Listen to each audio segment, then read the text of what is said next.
18 जुलाई को NEET UG exam को लेकर सुप्रीम कोर्ट ने एनटीए को 20 जुलाई को फिर से एग्जाम्स की रिजल्ट निकालने का निर्देश दिया है। हालांकि फिर से नीट यूजी एग्जाम्स होंगे या नहीं, इसे लेकर सुप्रीम कोर्ट ने अभी तक कोई फैसला नहीं सुनाया है। नमस्कार, आप देख रहे हैं विन द फर्स्ट और आज के इस एक्सप्लेनर में हम नीट एग्जाम 2024 स्कैम के बारे में डिटेल में जानेंगे। साथ ही हम ये भी जानेंगे कि इस मामले में अब तक कितने लोगों की गिरफ्तारी हो चुकी है और कोर्ट में इसे लेकर कहां तक मामला पहुंचा है।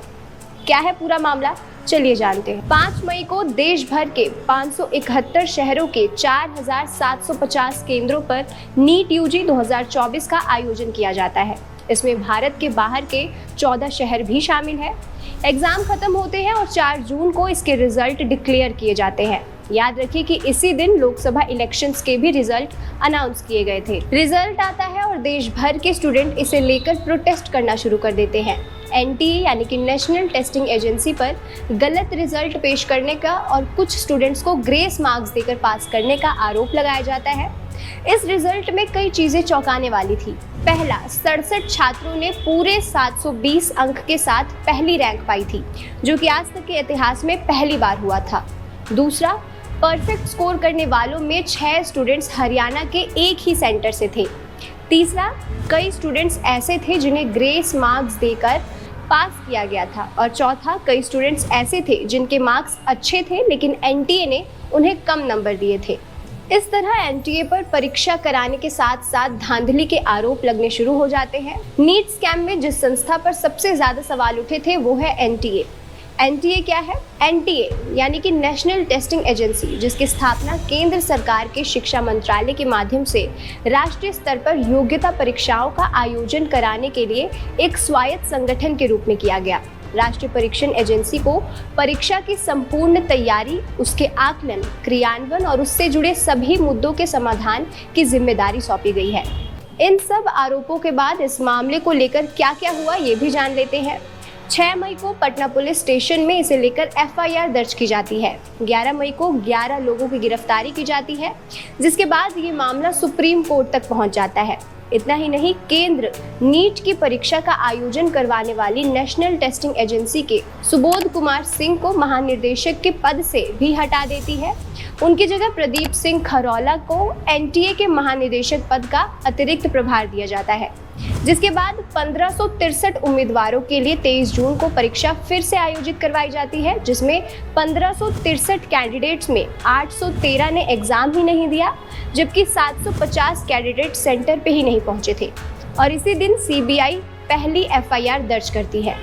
24 जून को ओएमआर शीट की गड़बड़ियों में एनटीए अधिकारियों के शामिल होने की याचिका पर 8 जुलाई को सुनवाई करवाने का फैसला करती है और उसी दिन महाराष्ट्र से एटीएस 4 लोगों के खिलाफ एफआईआर दर्ज करता है, जिनमें से 2 लोगों को गिरफ्तार किया जाता है। 26 जून पटना की विशेष सीबीआई कोर्ट पेपर लीक के 2 आरोपियों को 3 दिन की सीबीआई रिमांड पर भेजता है। इसी के साथ कोलकाता पुलिस 12 लाख रुपए के बदले मेडिकल सीट दिलाने वाले एक शख्स को गिरफ्तार करता है। और उसी दिन यानी कि 26 जून सीबीआई झारखंड में हजारीबाग के ओएससीसी स्कूल प्रिंसिपल और स्टाफ समेत 11 लोगों को हिरासत में लेती है। 28 जून सीबीआई झारखंड से प्रिंसिपल समेत 3 आरोपियों को गिरफ्तार करता है। इसके बाद 1 जुलाई को सुप्रीम कोर्ट नीट एग्जाम को लेकर पहली सुनवाई करता है। ये सुनवाई ओएमआर शीट में गड़बड़ी में एनटीए अधिकारियों की भूमिका से जुड़ी याचिका पर होती है। सुप्रीम कोर्ट में रीनीट के खिलाफ 5 कैंडिडेट्स याचिका दायर करते हैं। 2 जुलाई को देश भर में एनटीए के खिलाफ विरोध प्रदर्शन शुरू हो जाता है, जिसके बाद राहुल गांधी नीट पर चर्चा को लेकर प्रधानमंत्री को एक पत्र लिखते हैं। इसके बाद बिहार, झारखंड से कई लोगों की गिरफ्तारी की जाती है।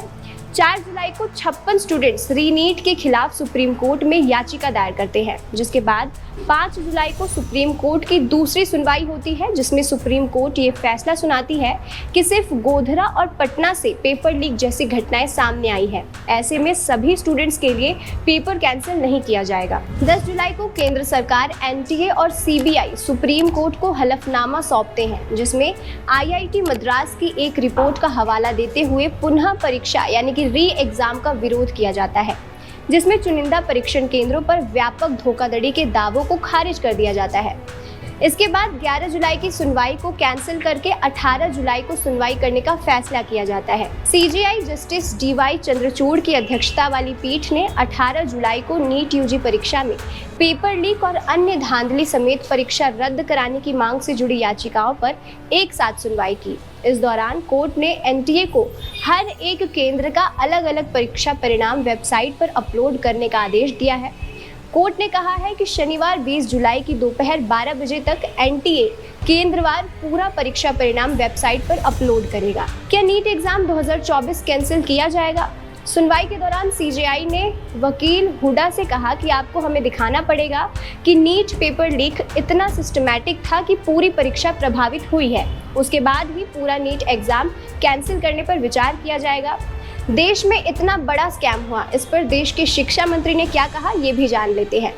शिक्षा मंत्री धर्मेंद्र प्रधान ने नीट एग्जाम में हुए स्कैम और धोखाधड़ी को माना है, लेकिन उन्होंने पेपर लीक की बात को एक्सेप्ट नहीं किया है। सुप्रीम कोर्ट को दिए गए हलफनामे में उन्होंने कहा कि एक अखिल भारतीय परीक्षा में गोपनीयता के बड़े पैमाने पर उल्लंघन के किसी भी सबूत के अभाव में पूरी परीक्षा को रद्द करना तर्कसंगत नहीं होगा। दूसरी ओर सीजेआई चंद्रचूड़ ने माना है कि नीट यूजी 2024 परीक्षा में पेपर लीक हुआ था। हालांकि उन्होंने कहा है कि दोबारा परीक्षा का आदेश देने का फैसला इस बात पर निर्भर करता है कि क्या उल्लंघन प्रणालीगत था और इसने पूरी प्रक्रिया को प्रभावित किया, और क्या धोखाधड़ी के लाभार्थियों को बेदाग छात्रों से अलग करना संभव है।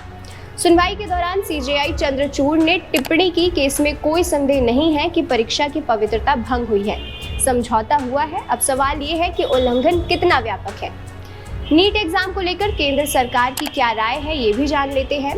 केंद्र सरकार नीट एग्जाम 2024 फिर से करवाने के लिए तैयार नहीं है। उनका तर्क है कि परीक्षा को पूरी तरह से रद्द करने से 5 मई को परीक्षा देने वाले 24 लाख ईमानदार उम्मीदवारों के भविष्य का नुकसान होगा। नीट को लेकर नया अपडेट क्या है? नीट यूजी 2024 की काउंसलिंग जुलाई के तीसरे हफ्ते में शुरू हो सकती है, जिसका detail schedule medical counselling committee की वेबसाइट पर अपलोड भी किया जाएगा। ये काउंसलिंग प्रक्रिया 4 राउंड में आयोजित की जाएगी। अधिकारियों ने चेतावनी दी है कि कदाचार का दोषी पाए जाने वाले किसी भी उम्मीदवार की उम्मीदवारी तुरंत रद्द कर दी जाएगी। ये उपाय काउंसलिंग प्रक्रिया के दौरान या उसके समापन के बाद भी किसी भी चरण में लागू किया जाएगा। फिलहाल के लिए बस इतना ही। नीट एग्जाम स्कैम पर आपकी क्या राय है, हमें कमेंट सेक्शन में ज़रूर बताएं, और ऐसे ही एक्सप्लेनर्स के लिए देखते रहिए विन द फर्स्ट।